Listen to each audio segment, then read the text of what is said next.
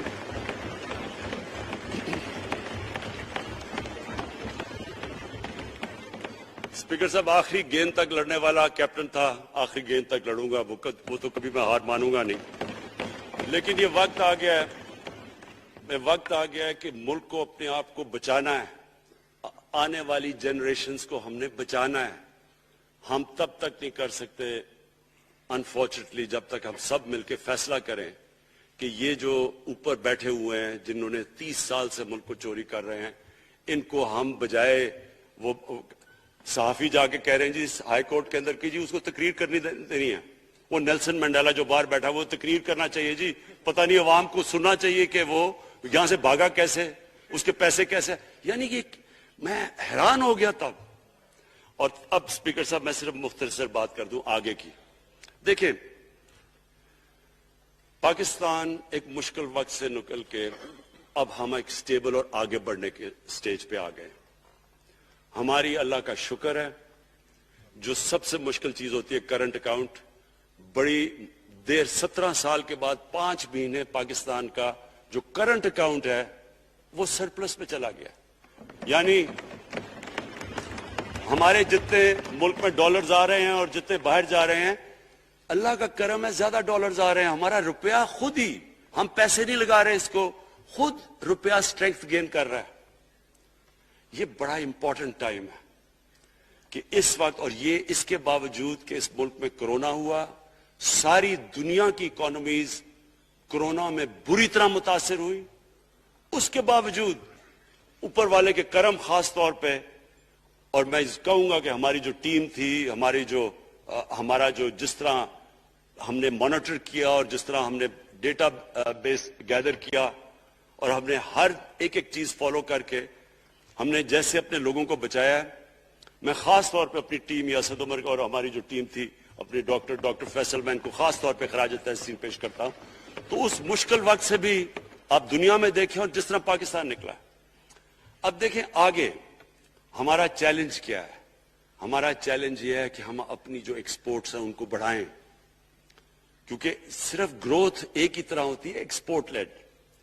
اللہ کا شکر ہے کہ بیرون ملک پاکستانیوں نے ریکارڈ پیسہ پاکستان بھیجا ہے جو کہ ہمارے ملک میں آیا ہے ریمیٹنسز کے. اب ہم نے انویسٹمنٹ کے اوپر لگے ہوئے ہیں. اس وقت سب سے زیادہ کمپنیز رجسٹر ہوئی ہیں SECP میں. اس کا مطلب کہ نئی انویسٹمنٹ پاکستان میں آنے والی ہے. لوگ تیار ہو گئے انویسٹ کرنے کے لیے. ہمارا صرف مسئلہ اسپیکر صاحب ایک ہے بجلی کا. یہ بڑا مسئلہ ہے. کانٹریکٹس مہنگے سائن کیے ہوئے، جو کانٹریکٹ سائن کیے ہوئے ہیں جس پہ وہ بجلی پروڈیوس ہو رہی ہے، بدقسمتی سے وہ اگر بجلی کی قیمت بڑھاتے ہیں تو لوگ آگے ہی اور مشکلوں میں پڑے ہوئے ہیں. بجلی کی وجہ سے سب چیزیں مہنگی ہو جاتی ہیں. نہیں بڑھاتے تو قرضے، وہ جو گردشی قرضے ہیں وہ بڑھتے جا رہے ہیں. ہمارا ایک یہ چیلنج ہے. اس کے اوپر صرف اپنی قوم کو بتانا چاہتا ہوں کہ باقاعدہ ہم ہر طریقہ سوچ رہے ہیں کہ ہم نے اس میں سے کیسے ہم نے اپنے لوگوں کے اوپر بوجھ کم کرنا ہے. ایک تو میں اپنی ٹیم کو یہ بھی کامیابی دیتا ہوں کہ بڑی دیر اور مشکلوں سے IPPs کے ساتھ ہم نے نئے کانٹریکٹ سائن کیا جس کے اندر بہت پاکستان کا پیسہ بھی بچے گا اور جو آگے جا کے قرضہ بڑھنا تھا وہ نہیں بڑھے گا. جو میرے اوپر سب سے زیادہ پریشر ہے اس وقت اسپیکر صاحب وہ ہے مہنگائی کا. مہنگائی میں نے آپ کو بتایا بھی دیا کہ مسئلہ ایک جب آپ کے روپیہ گرتا ہے تو جب چیزیں مہنگی ہو جاتی ہیں ایک وہ ہے.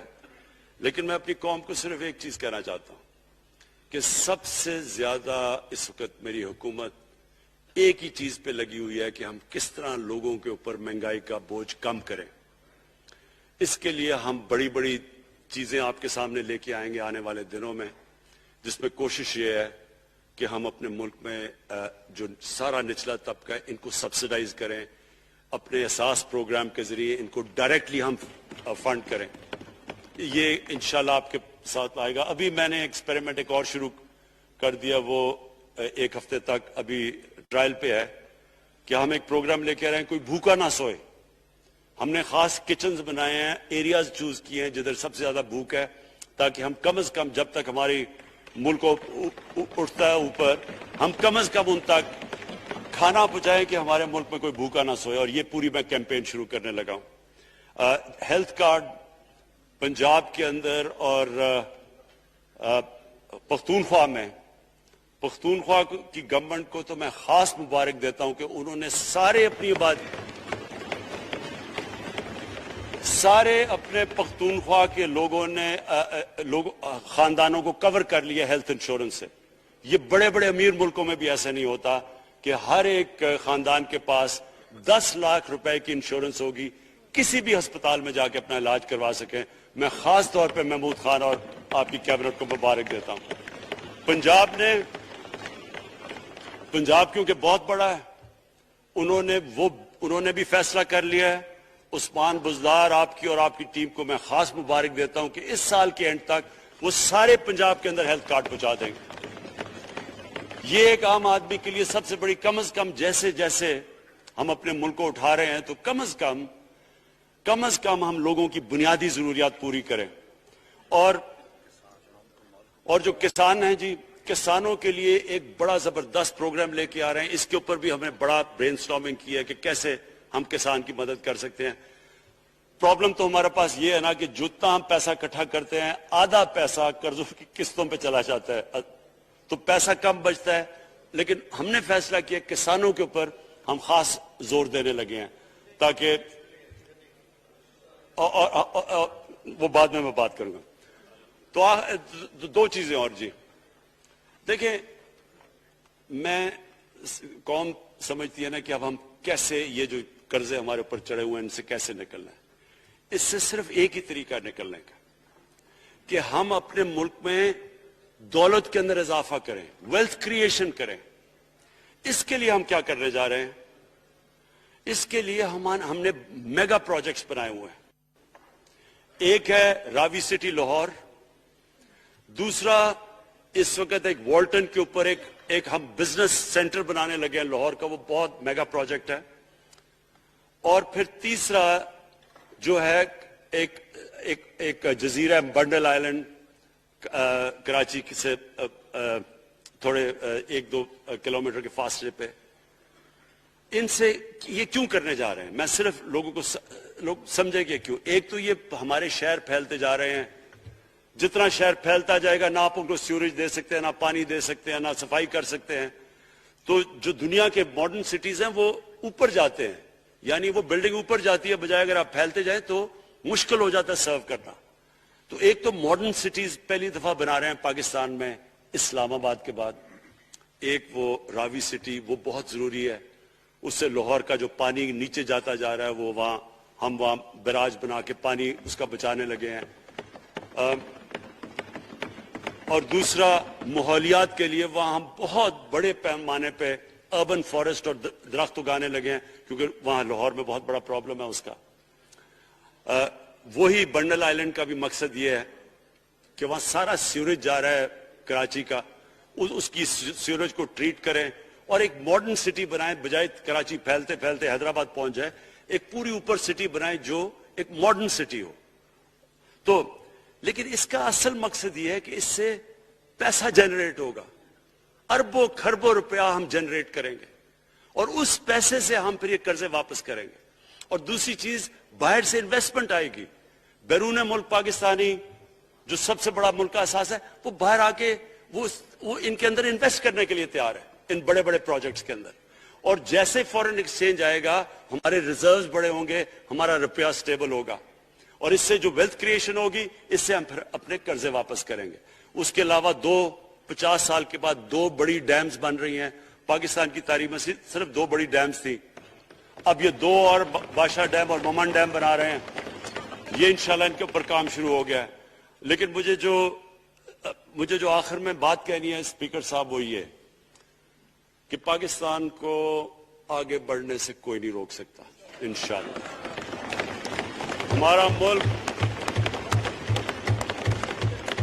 ہمارے ملک میں، کیونکہ میں شاید ہی لوگ اتنا اپنے ملک کو انہوں نے اس طرح دیکھا ہے جیسے میں نے سارا ملک پھیرا ہوا ہوں. اللہ نے ہر قسم کی نعمت دی ہے. اس ملک میں جو پوٹینشیل ہے شاید ہی کسی ملک میں ہے. اس کا جو لوکیشن ہے جیو اسٹریٹجک، وہ بھی شاید ہی کسی ملک کے پاس ہے. 12 موسم اللہ نے دیے ہوئے ہیں، یہاں اوپر سے لے کے نیچے تک کچھ بھی اگا سکتے ہیں. زرخیز زمین ہے جس کو ہم صحیح طرح استعمال نہیں کر پا رہے کیونکہ ہماری ساری پروڈکٹیوٹی بڑی کم ہے، ٹیکنیکس بڑی پرانی ہے. چائنا کے ساتھ مل کے اس طرف بھی ہم جا رہے ہیں کہ اپنی پروڈکٹیوٹی بڑھانے کے لیے. اس ملک کے اندر سب سے بڑی چیز ایک نوجوان آبادی ہے. اور آگے جو ایک جو جسے کہتے ہیں کہ اگلی جو ریولوشن، 4th انڈسٹریل ریولوشن کے بعد یہ جو ٹیکنالوجی کی ریولوشن آ رہی ہے، اس میں ہمارے پاس ایک ینگ آبادی ہے اور اس کے اوپر اب ہم پورا زور لگائیں گے. اور انشاءاللہ یہ جو ہماری آبادی ہے یہی ایک ینگ آبادی پاکستان کو اٹھا دے گی اگر ہم ان کو صحیح معنی میں ٹیکنیکل ایجوکیشن دے دیں.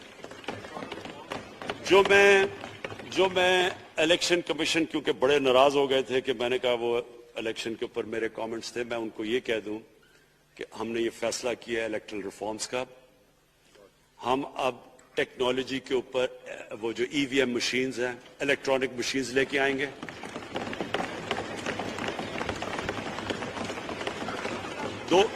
دو چیزیں کر رہے ہیں. اوورسیز پاکستانیز کے لیے آپ پورے لگے ہوئے ہیں کہ اوورسیز پاکستانیز بھی ووٹ ڈال سکیں، اور دوسری چیز الیکٹرانک مشینز لے کے آ رہے ہیں. اور کیونکہ یہ الیکٹرانک مشینز کے بغیر ہمیں الیکشنز نہیں کرنے چاہیے، نہیں تو جو ہارتا ہے وہ کہتا ہے جی داندھی ہو گئی. ہم نے اس طرح کا سسٹم لے کے آ رہے ہیں کہ امریکہ کے اندر جب ڈونلڈ ٹرمپ نے کہا کہ الیکشن میں داندھی ہوئی ہے، سارے انہوں نے جب الیکشن کھولا تو ایک بھی وہ نہیں ثابت کر سکے داندھی ہوئی، کیونکہ الیکٹرانک مشینز تھی، ان کے پاس وہ سسٹم تھا. انشاءاللہ وہ سسٹم لے کے آ رہے ہیں تاکہ ہمیشہ کے لیے آگے سے یہ چیز ختم ہو جائے کہ جو ہارا تھا وہ ہار مانے گا، جو جیتے گا وہ جیت. جس طرح کہ انشاءاللہ ہماری حکومت کرے گی، جس طرح کہ ایز کیپٹن پاکستان دنیا کی کرکٹ کی تاریخ میں پہلی دفعہ نیوٹرل امپائرز میں لے کے آیا تھا. بہت بہت شکریہ.